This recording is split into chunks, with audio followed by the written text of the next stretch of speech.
Welcome back to another episode of Invincible. My name is Tommy Ryman. I'm a 24-year-old business owner based in central Manitoba, Canada. And my current business that's taken up most of my time is my marketing agency called 99th Media. We've generated over $60 million for our clients since 2022. And that's a little bit about me. So, what I want to talk about today, what's kind of been on my mind, on my heart, in my soul, a little bit to talk about is complacency.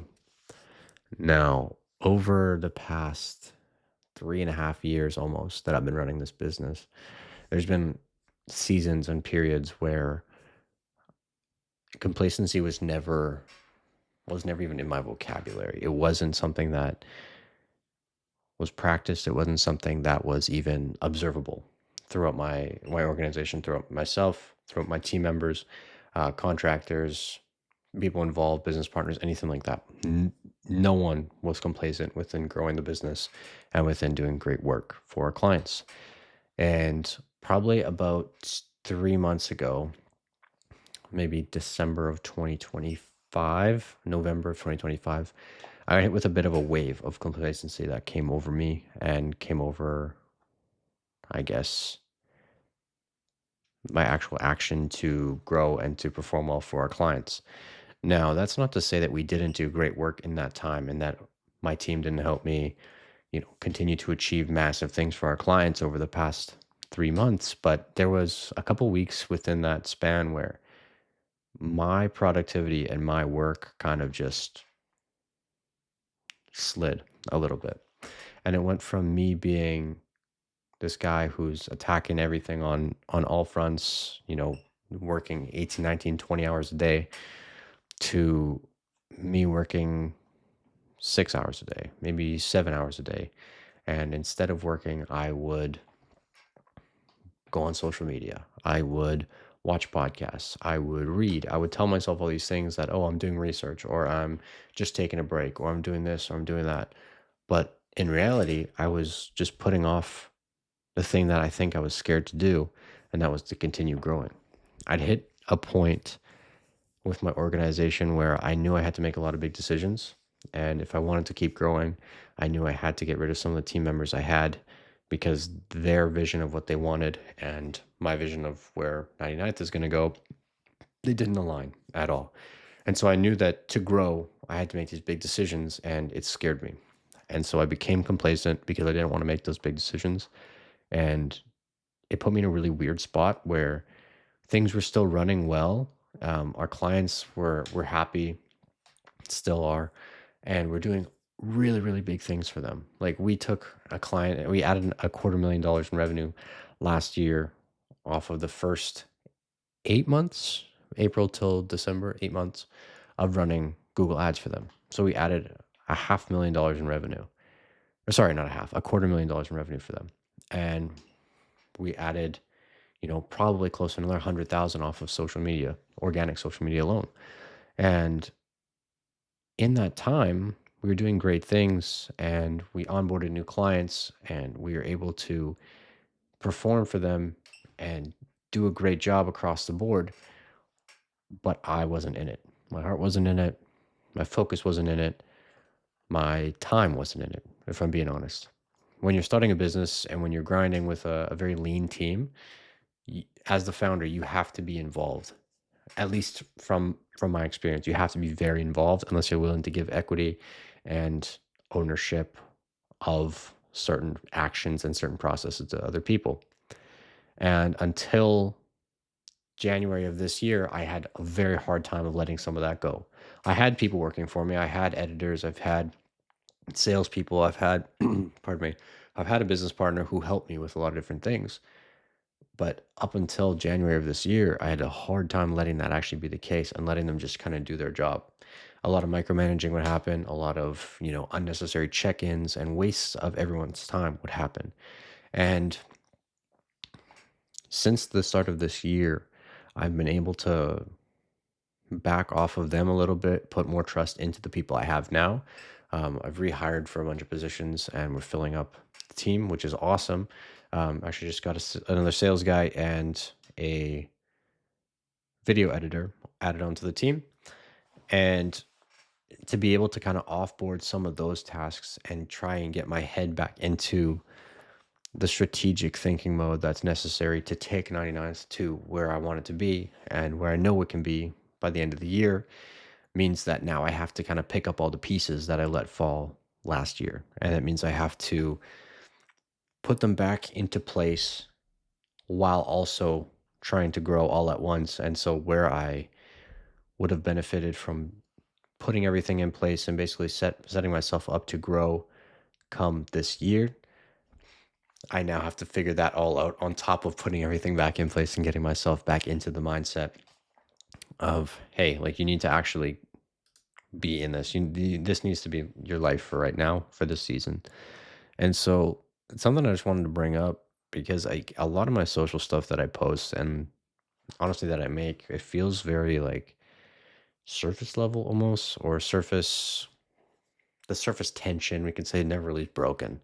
And so to see maybe a little bit more of a vulnerable side, I hope it helps make sense for you guys, and maybe someone who watches this will see like, hey, like even if somebody's posting that everything's great, and that social media is not real, I would hope anyway, not everything people post on social is real, but when someone is sharing wins constantly, they're happy-go-lucky, like things are going well for them. They've got a business that's doing well. Maybe they have, that great relationship. Maybe they're traveling. Maybe they're making their clients a pile of money and they're sharing that with everyone. But that doesn't necessarily mean that they're doing as good as they could be or they're actually doing great. And so I just want to share like a little bit of that and how I kind of broke out of it. And so the way I was able to kind of find my way back into this is with a couple of mindset shifts.